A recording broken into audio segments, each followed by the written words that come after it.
सवारी 100 सिंहों से भी बलशाली, अष्टभुजाओं वाली दुष्टों को तू ही ललकारती। ओ मैया हम सब उतारे तेरी आरती। ओ मैया हम सब उतारे तेरी आरती।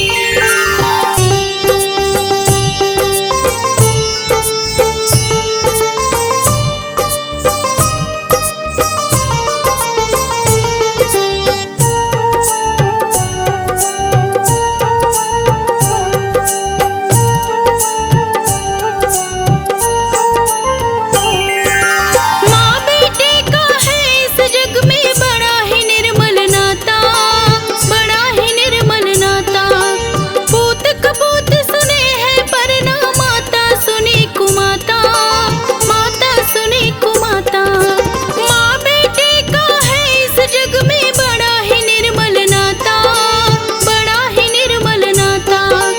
पूत कपूत सुने हैं पर ना माता सुनी कुमाता, माता सुनी कुमाता। सब पे करुणा दर्शाने वाली, अमृत बरसाने वाली, दुखियों के दुखड़े निवारती। ओ मैया हम सब उतारे तेरी आरती। ओ मैया हम सब उतारे तेरी आरती।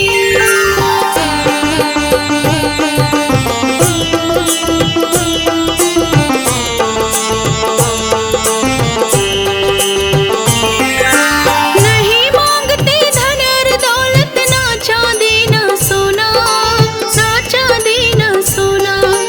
हम तो मांगे माँ तेरे मन में एक छोटा सा कोना, एक छोटा सा कोना। नहीं मांगते धन और दौलत, ना चांदी ना सोना, ना चांदी ना सोना। हम तो मांगे माँ तेरे मन में एक छोटा सा कोना, एक छोटा सा कोना। सबकी बिगड़ी बनाने वाली, लाज बचाने वाली, सतियों के सत्य को संवारती। ओ मैया हम सब उतारे तेरी आरती। ओ मैया हम सब उतारे तेरी आरती।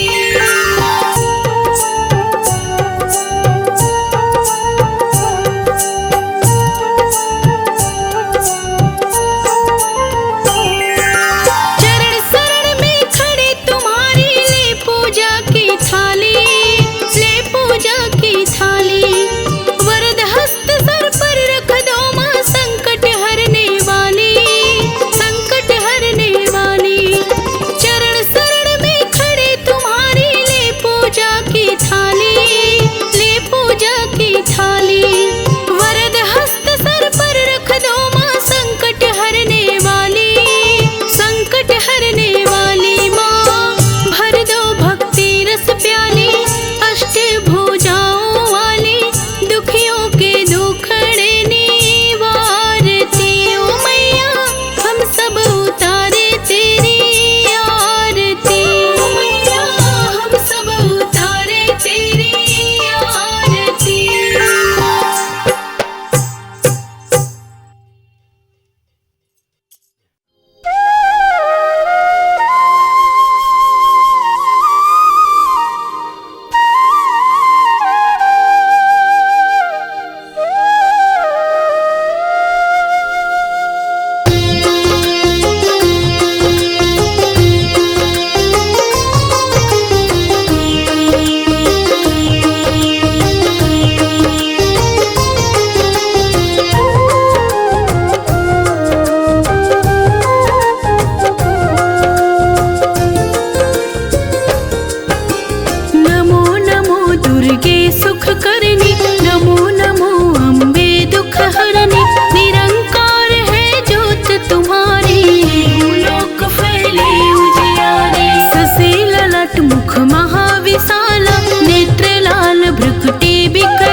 नित्य तुम्हें भवानी, करो कृपा हे मातु दयाला, रिद्धि सिद्धि दे करहु निहाला। जब लगी जीऊँ दया फल पाऊँ, तुम्हरो यस मैं सदा सुनाऊँ। दुर्गा चालीसा जो कोई गावे, सुख भोग परम पद पावे। देवी दास शरण निज जानी, करहु कृपा जगदम्ब भवानी। शरणागत रक्षा करे, भक्ति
शिवा धात्री स्वाहा स्वधा नमोस्तुते। ॐ जयन्ती मङ्गला काली भद्रकाली कपालिनी दुर्गा क्षमा शिवा धात्री स्वाहा स्वधा नमोस्तुते। या देवी सर्वभूतेषु शक्तिरूपेण संस्थिता नमस्तस्यै नमस्तस्यै नमस्तस्यै नमो नमः। या देवी सर्वभूतेषु शक्तिरूपेण संस्थिता नमस्तस्यै नमस्तस्यै नमस्तस्यै नमो नमः।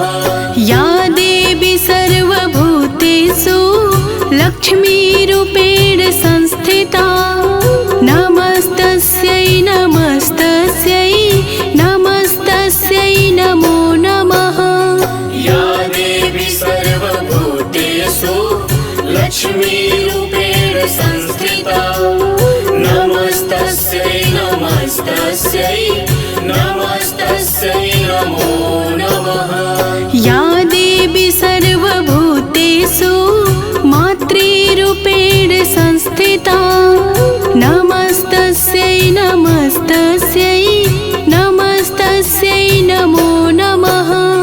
या देवी सर्वभूतेषु मातृरूपेण संस्थिता नमस्तस्यै नमस्तस्यै नमस्तस्यै नमो नमः। या देवी सर्वभूतेषु दयारूपेण संस्थिता नमस्तस्यै नमस्तस्यै नमस्तस्यै नमो नमः। या देवी सर्वभूतेषु दयारूपेण संस्थिता नमस्तस्यै नमस्तस्यै नमस्तस्यै नमो नमः। या देवी सर्वभूतेषु बुद्धिरूपेण संस्थिता नमस्तस्यै नमस्तस्यै नमस्तस्यै नमो नमः। या देवी सर्वभूतेषु बुद्धिरूपेण संस्थिता नमस्तस्यै नमस्तस्यै नमस्तस्यै नमो नमः।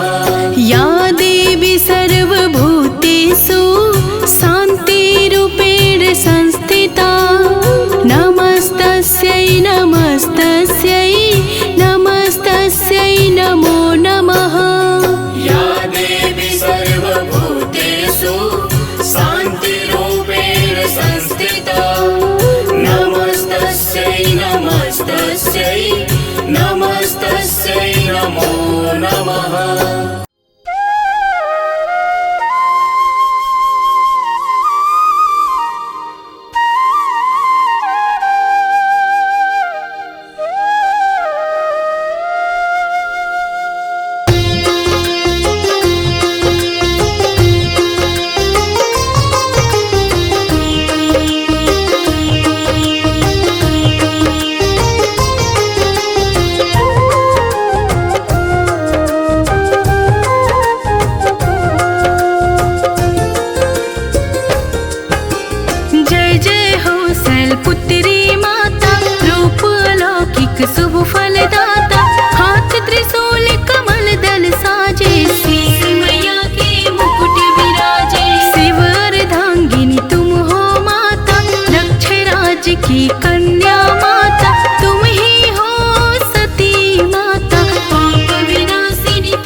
जय माता दी। दिव्य भक्ति आराधना चैनल के माध्यम से आज मैं आप सभी भक्तों को शीतला माता की सच्ची और पूरी कथा सुनाने जा रही हूँ। श्रवण करिए। जय माता दी। अमर कथा है शीतला माँ की, सुन लो भक्तों ध्यान लगा। देवलोक से चली भवानी, चली धरा पर बनी सहाय। गगन मंडल से मात शीतला, पृथ्वी लोक की प्रस्थान। ढूंढ रही माँ अपना मंदिर, गाँव डोंगरी राजस्थान। ढूंढ रही माँ अपना मंदिर, गाँव डोंगरी राजस्थान। कौन मेरी पूजा करता है, कौन मुझे करता है ध्यान। कहीं नहीं मेरा मंदिर, चौरा देख रही घर बार। घूम रही थी माँ गलियों में, देख रही हर घर दरबार। सहसा छत से उबला पानी, चावल का फेंकी एक नार। सहसा छत से उबला पानी, चावल का फेंकी एक नार। पड़े फफोले माँ के तन पर, धो धो जले बदन अंगार। मदद करो कोई मदद करो माँ, चीख चीख कर करे पुकार। मदद करो कोई मदद करो माँ, चीख चीख कर करे पुकार। लेकिन गाँव का कोई सज्जन नहीं किया माँ का उपचार। घर के बाहर एक कुम्हार बैठी थी दुख में मन मार। देख दशा शीतला माँ की, वही कुमारन भरी अखबार। डाल डाल कर ठंडा पानी, नहलाई माँ को कई बार। डाल डाल कर ठंडा पानी, नहलाई माँ को कई बार। कही कुम्हारन बूढ़ी माँ से, भूखी होगी अपरंपार। कहीं ज्वार की रोटी खा लो, रात का भोजन हो स्वीकार। कहीं ज्वार की रोटी खा लो, रात का भोजन हो स्वीकार। रबड़ी रोटी खाई मैया, देती आशीष अपरंपार। तब जाकर शीतल भई मैया, खूब हुआ सेवा सत्कार। तब जाकर शीतल भई मैया, खूब हुआ सेवा सत्कार। कहा कुम्हारन ने मैया से, कितने बिखरे बाल कपार। लगे गूंथने चोटी सर पर, कंघी करने लगे हजार। देख अचानक डरे कुम्हारन, सिर में आंख का कर दीदार। लगी भागने हाथ छुड़ा के, घबराई नारी लाचार। लगे भागने हाथ छुड़ा के, घबराई नारी लाचार। रुक जा बेटी ठहरो बेटी, करे शीतला करुण पुकार। ना मैं भूत प्रेत पैसाचन, डरो नहीं आओ निज द्वार। ना मैं भूत प्रेत पैसाचन, डरो नहीं आओ निज द्वार। मैं हूँ माता देवी शीतला, धरती पर आई यही साथ। कौन मेरी पूजा करता है, मंदिर चौरा का रखवार। कौन मेरी पूजा करता है, मंदिर चौरा का रखवार। इतना कहकर मात शीतला, चार भुजा में ले अवतार। स्वर्ण मुकुट तन हीरे मोती, असली रूप प्रचंड प्रहार। स्वर्ण मुकुट तन हीरे मोती, असली रूप प्रचंड प्रहार। माँ के दर्शन कर कुम्हारन, ओटन लगी लीलार कपार। हूँ गरीब तुझे कहाँ बिठाऊं, नैना बहे अश्रु के धार। हूँ गरीब तुझे कहाँ बिठाऊं, नैना बहे अश्रु के धार। ना चौकी ना साधन घर में, ना कोई आसन है मेरी माँ। हाथ जोड़ कर खड़े कुम्हारन, क्षमा करो हे माँ एक बार। हाथ जोड़ कर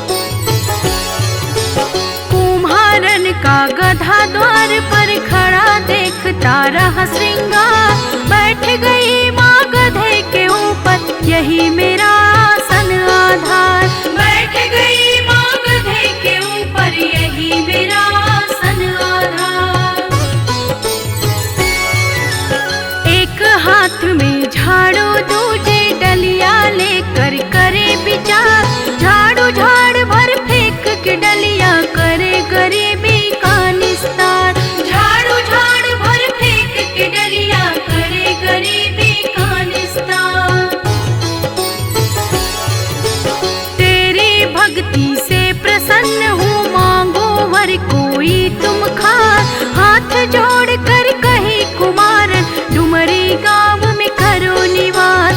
हाथ जोड़ कर कही कुमारन डुमरी गाँव में करो निवास।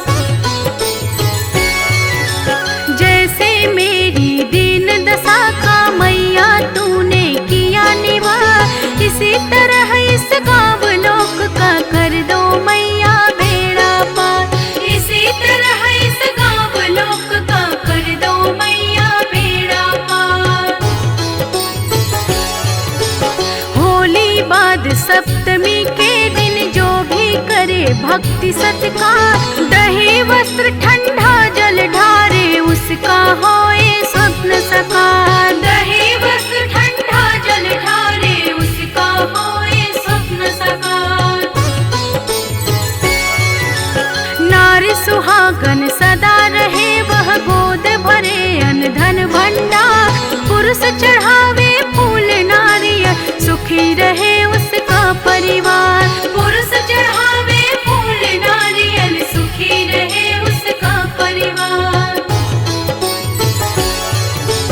बेटी तेरा वर हो पूरा देती पूजा का अधिकार। गाँव सेल की डोंगरी में मैया का मंदिर सुख द्वार।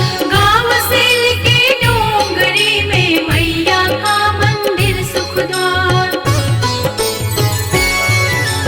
मेला लगता धाम शीतला दिवस सप्तमी को हर बार। पूर्ण कामना सबकी होती जो धावे माँ के दरबार। पूर्ण कामना सबकी होती जो धावे माँ के दरबार। जौनपुर में धाम चौकिया शहर बनारस माँ का न्यास। करे शीतला धाम को सांबे देश विदेश करे अरदास। करे शीतला धाम को सांबे देश विदेश करे अरदास। अदलपुरा में धाम शीतला बुढ़िया माई हथियारा। अहरौरा मिर्जापुर मैया बसे खोह मेले विश्राम। अहरौरा मिर्जापुर मैया बसे खोह मेले विश्राम। ढोलक ताल मजीरा बाज निस दिन मैया के दरबार। जो नित दिन भजन सुनावे भर देती अन्न धन घर द्वार।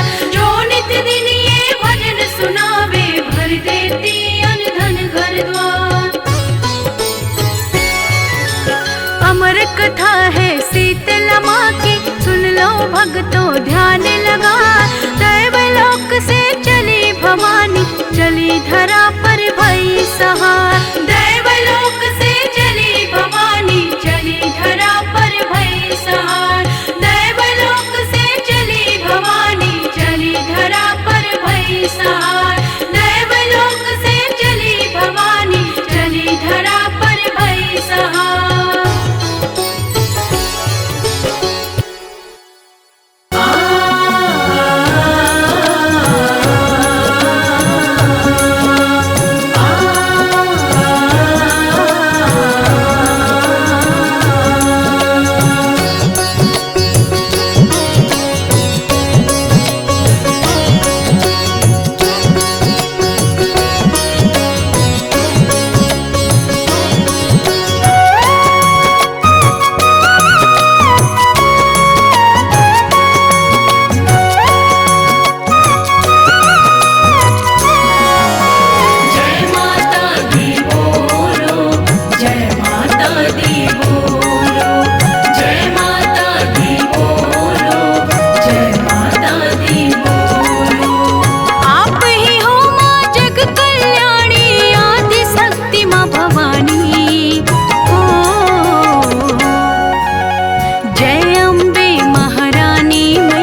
देती हूँ।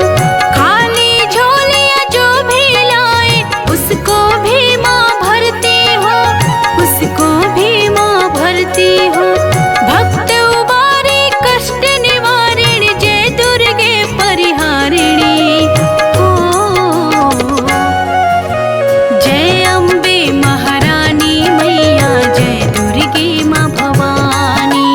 जय अम्बे महारानी मैया जय दुर्गे महारानी।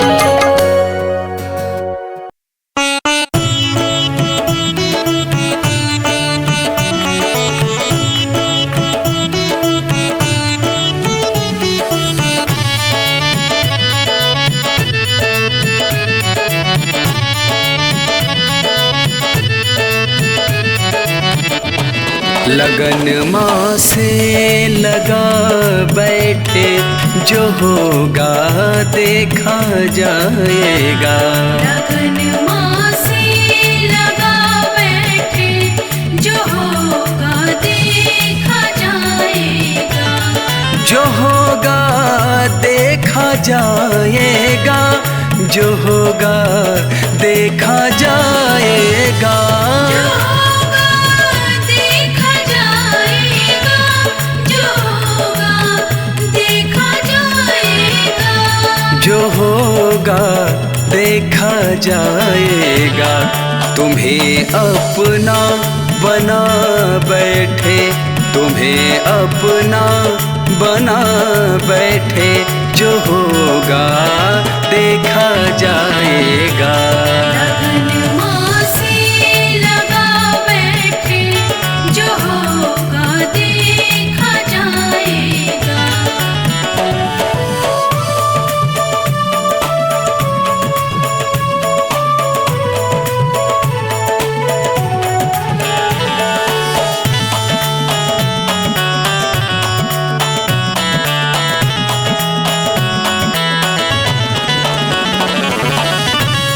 दीवाने बन गए माँ के तो फिर दुनिया से क्या मतलब। दीवाने बन गए माँ के तो फिर दुनिया से क्या मतलब।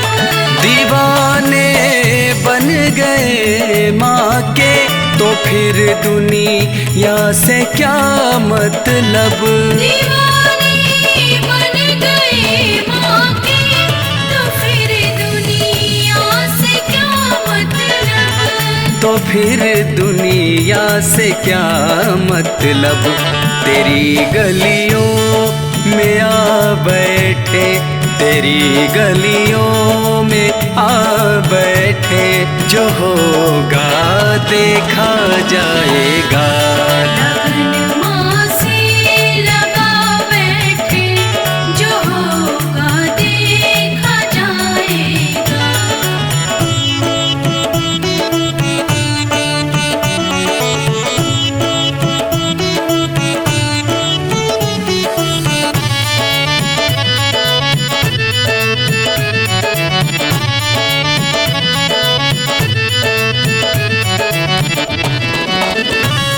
कभी दुनिया से डरते थे कि छुप छुप याद करते थे।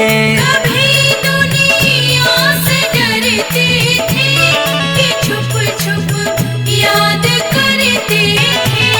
कभी दुनिया से डरते थे कि छुप छुप याद करते थे। कभी दुनिया से डरते थे कि छुप छुप याद करते थे। कि छुप छुप याद करते थे।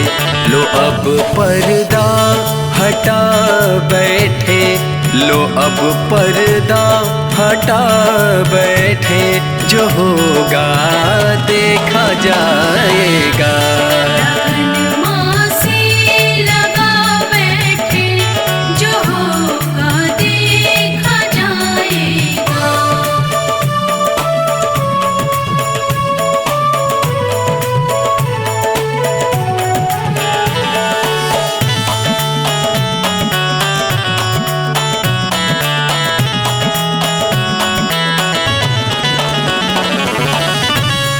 कभी ये ख्याल था दुनिया हमें बदनाम कर देगी। कभी ये ख्याल था दुनिया हमें बदनाम कर देगी। कभी ये ख्याल था दुनिया हमें बदनाम कर देगी। कभी ये ख्याल था दुनिया हमें बदनाम कर देगी। हमें बदनाम कर देगी। शर्म अब बेच खा बैठे, शर्म सब बेच खा बैठे, जो होगा देखा जाएगा। लगन माँ से लगा बैठे, जो होगा देखा जाएगा। जो होगा देखा जाएगा, जो होगा देखा जाएगा। देखा जाएगा, जो होगा देखा जाएगा। जो होगा देखा जाएगा। तुम्हें अपना बना बैठे, तुम्हें अपना बना बैठे, जो होगा देखा जाएगा। लगन माँ से लगा बैठे, जो होगा देखा जाएगा। लगन माँ से लगा बैठे, जो होगा देखा जाएगा।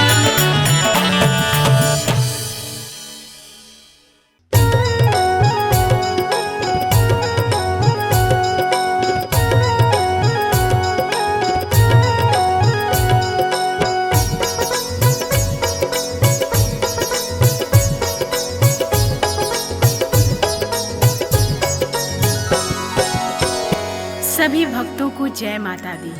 आइए आज आप सभी को माता वैष्णो की अमर कथा को बताती हूँ और श्रवण कराती हूँ। जय माता दी। माँ वैष्णो जी की अमर कहानी का इतिहास सुनाती हूँ। कैसे हुआ वध भैरवनाथ का पावन गाथा गाती हूँ। कैसे हुआ वध भैरवनाथ का पावन गाथा गाती हूँ। जय माता दी। गुरु गोरखनाथ का शिष्य भैरवनाथ बहुत बड़ा शक्तिशाली व बलशाली अघोरी था। तामसी भोजन करता था और सिवा अपने गुरु के भैरवनाथ किसी से नहीं डरता था। तपोधारी था भैरवनाथ, बहुत बड़ी तपस्या करता था। बिना तंत्र साधना के भैरवनाथ का एक दिन भी नहीं बीतता था। पर इसी के साथ साथ वह बहुत बड़ा घमंडी था। उसका ये मानना था कि वो तीनों लोक का स्वामी है, आंधी है, तूफान है। और ऐसे घमंडी भैरवनाथ का किस प्रकार माँ ने वध किया, आइए आप सभी को पूरी कथा बताती हूँ। श्रीधर नाम के एक ब्राह्मण थे और माँ वैष्णो के बहुत बड़े पुजारी थे। बहुत ही दीनहीन हालत थी उनकी, लगता था जैसे बहुत बड़े भिखारी हैं। सुबह शाम दिन रात माँ की भक्ति में लीन रहते थे। एक दिन श्रीधर कहीं जा रहे थे, अचानक से उनके साथ एक बहुत बड़ी घटना घटी। आइए उस घटना के बारे में आप सभी को आगे की कथा में श्रवण कराती हूँ। जय माता दी।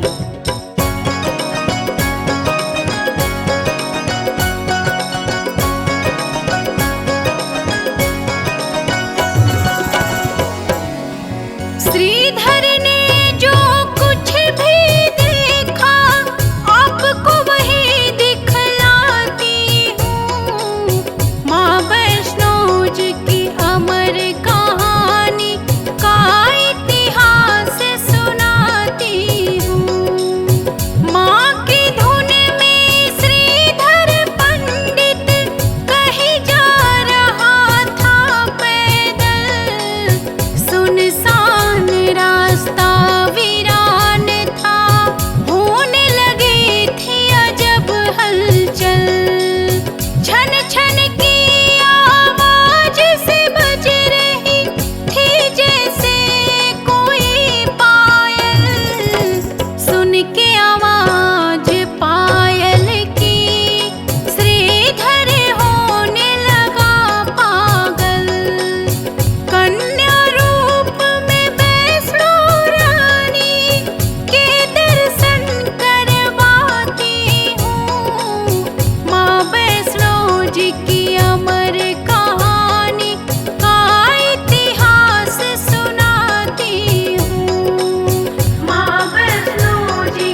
जी की अमर कहानी का इतिहास सुनाती हूँ।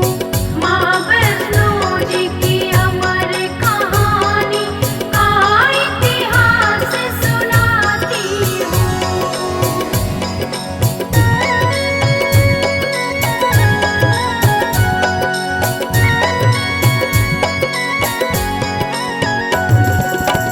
बोला श्रीधर कौन है यहाँ, जो भी हो आगे आओ।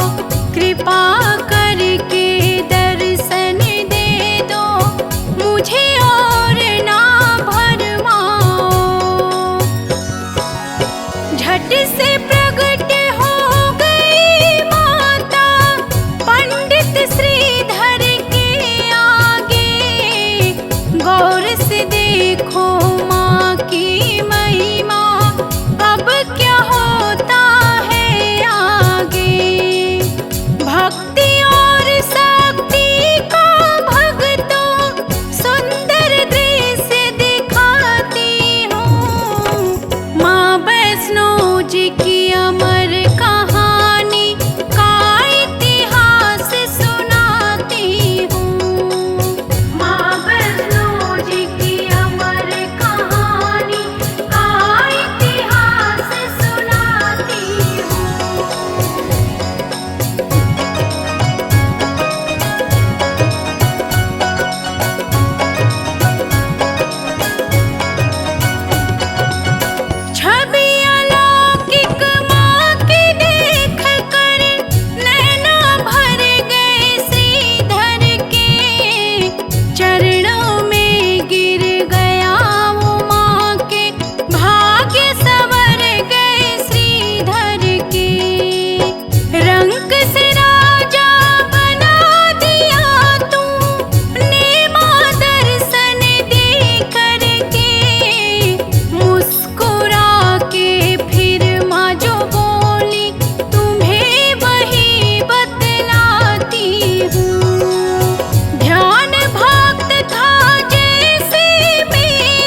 माता अंतर ध्यान हो जाती हैं और श्रीधर बेचारा बहुत ही चिंता में पड़ जाता है। और माता के कहे अनुसार श्रीधर सबको न्योता देने के लिए प्रत्येक गांव में जा के सबको निमंत्रण देता है कि मेरे घर माँ वैष्णो का भंडारा है, आप सभी को आना है।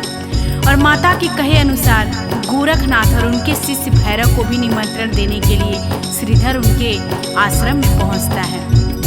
आश्रम में श्रीधर के पहुंचते ही जैसे ही श्रीधर गोरखनाथ और उनके शिष्य भैरवनाथ को अपने यहाँ भंडारे के लिए आने के लिए बोलता है, बहुत ही ठहाके के साथ भैरवनाथ हंसता है और उपहास करके बोलता है कि तुम एक निर्धन हीन दीन ब्राह्मण, तुम क्या मुझे भंडारा करवाओगे? मैं जहाँ भी भंडारे के लिए जाता हूँ खाने, वहाँ पे भोजन अपने आप ही कम पड़ जाता है। अरे जब इंद्र ने मुझे भंडारे में मेरा पेट नहीं भर पाया तो तुम क्या मेरा पेट भर पाओगे? भैरवनाथ की बात सुनकर के श्रीधर चुपचाप वहाँ से चले आते हैं और आखिरकार भंडारे का दिन भी सामने आ जाता है। भंडारे वाले दिन सभी लोग, जितने लोगों को श्रीधर ने निमंत्रण दिया था, सभी बारी बारी से श्रीधर के दरवाजे पे आना स्टार्ट कर देते हैं। और फिर गुरु गोरखनाथ जी भी अपने शिष्य भैरवनाथ के साथ श्रीधर के दरवाजे पे पधारते हैं। सभी भंडारे के इंतजार में पात में बैठ जाते हैं और तभी ठहाका लगा करके भैरवनाथ बहुत तेज से हंसता है और श्रीधर का उपहास करता है। तभी गोरखनाथ जी क्रोध में होते हैं और बोलते हैं कि ए भैरव, तुम इस तरीके से श्रीधर का उपहास मत उड़ाओ। अपनी इस तरीके की बेइज्जती देखकर हाथ जोड़कर श्रीधर माता की मूर्ति के आगे बैठ जाते हैं। हे माँ, जगत जननी, कल्याण करने वाली माँ, आप ही मेरी नैया को पार लगाओ माँ। इतना सुनते ही माता किस प्रकार अपनी चमत्कार दिखाती हैं, आइए आगे की कथा में आप सभी को सुनाते हैं।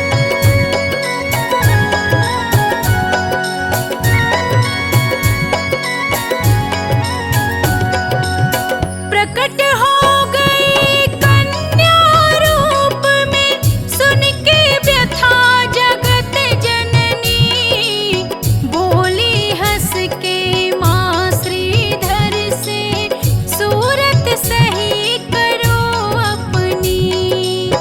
कहा मैंने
सामने पत्तल लग जाता है।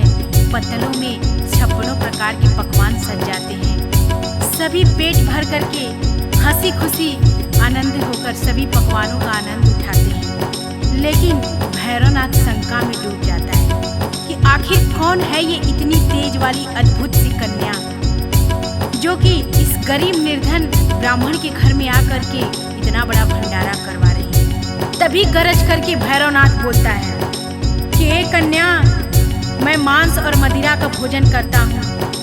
अगर हमको ये खाना नहीं मिला, हमको ये भोजन नहीं मिला, तो मैं इस भंडारे से रुष्ट होकर के चला जाऊंगा और तुझे श्राप दे दूंगा। इतना सुनते ही क्रोध में आकर माता बोलती है कि हे भैरव, ये वैष्णव का भंडारा है और ये एक ब्राह्मण के घर का भंडारा है। ये तुम्हारा आश्रम नहीं है जहाँ पे तामसी भोजन चलता है।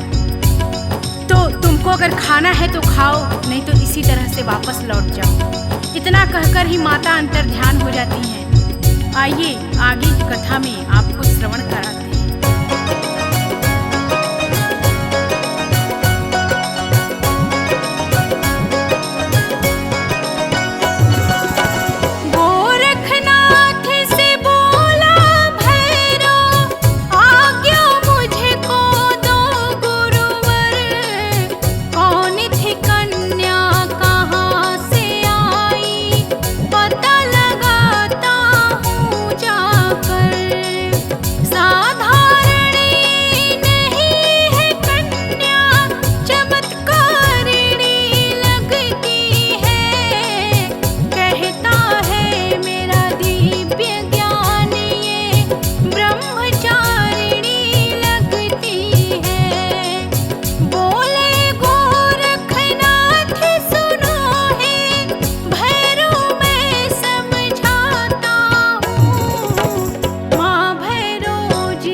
कथा में आप सभी को पवन पुत्र वीर हनुमान जी की छटा का अद्भुत दर्शन करवाते हैं और किस प्रकार से पवन पुत्र वीर हनुमान जी का माता वैष्णो देवी की कहानी में अद्भुत दर्शन है आप सभी को दिखलाती हूँ और बताती हूँ।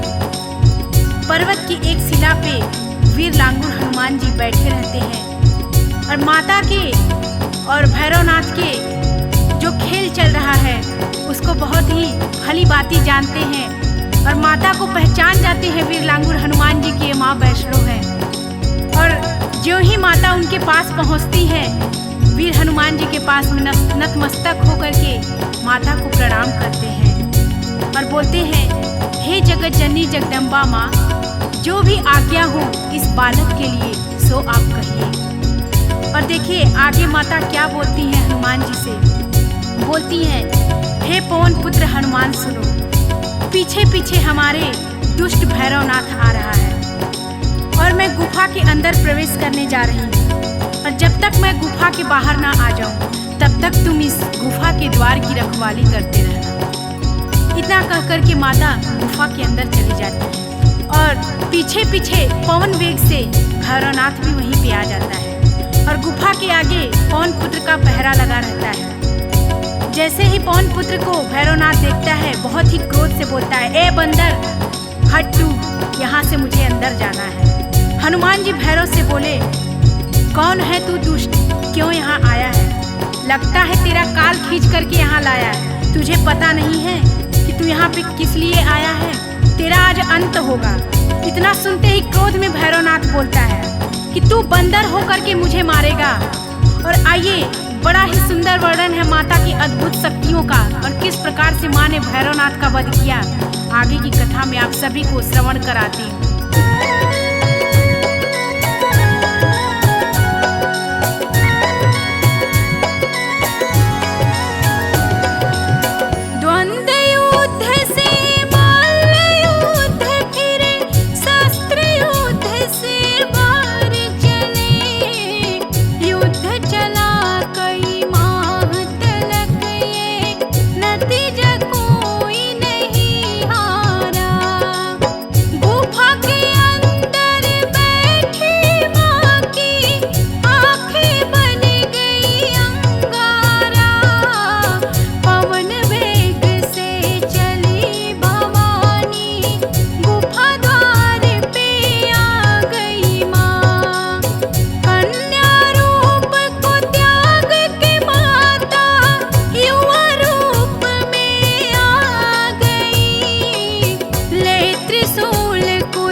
माता अत्यंत क्रोधित हो जाती हैं और बोलती हैं, ए नीच अधर्मी सुन ले अघोरी, तेरी मौत आज सुनिश्चित है मेरे हाथों से। चला ले तू अपनी जितनी दिव्य शक्तियां हैं तेरे अंदर। फिर माता का और भैरव का द्वंद्व युद्ध हुआ और फिर माता ने त्रिशूल चलाया और जैसे ही माता का त्रिशूल चलता है वैसे ही शैतान भैरव का शीश कट के तुरंत वही पृथ्वी पर गिर जाता है।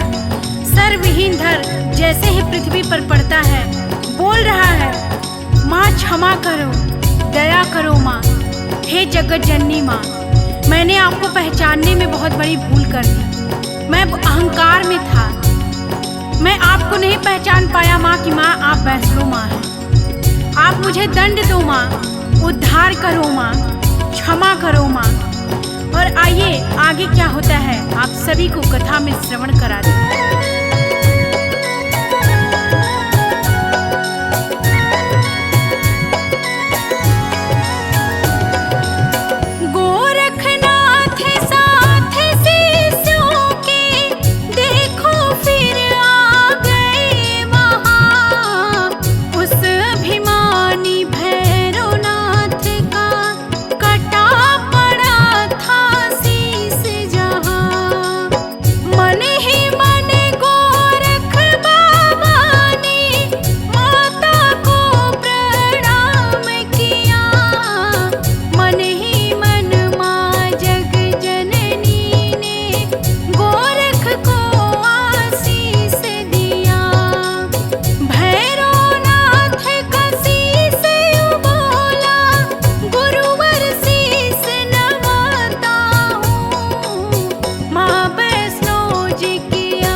गोरखनाथ की प्रार्थना करते ही माता करुणामयी को भैरवनाथ पे दया आ जाती है और माता भैरवनाथ से बोलती है, ए भैरव, तुझे मैं आज से ये वरदान देती हूँ जिससे तुझे युगों युगों तक पहचान मिलेगी। तुझे आज एक ऐसा वर देती हूँ जिससे कि मेरे बाद तेरी पूजा होगी और तेरा नाम अमर होगा।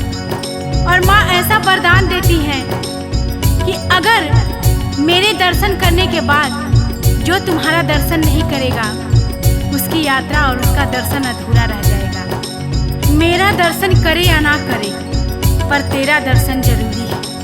भैरव बोला, धन्य हुआ माँ, अब मैं सूर्य लोक को जाता हूँ। भक्तों, जिस प्रकार करुणामयी माता ने दुष्ट शैतान भैरव का उद्धार किया, उसी प्रकार जगत जननी माँ से मैं अपने सभी भक्तों के लिए प्रार्थना करती हूँ। हे माँ, सबका उद्धार करो माँ, पूरे जगत का कल्याण करो माँ। जो भी क्षमा के योग्य हैं उनको क्षमा प्रदान करो माँ। जिससे भी कोई भूल हुई है उनके भूल को माफ करो माँ। आप जग कल्याणी हो माँ, आप पाप नाशिनी हो माँ, आप जगत तारिणी हो माँ। हाथ रखो माँ हमारे सिर पे, कल्याण करो माँ। मैं अंकिता आपके चरणों में शीश झुकाती हूँ माँ, कल्याण करो माँ। जो भी इस कथा में मेरे से त्रुटि हुई होगी, आप सभी भक्तों से और माता रानी से क्षमा प्रार्थी हूँ। प्रेम से बोलिए जय माता दी, जय वैष्णो।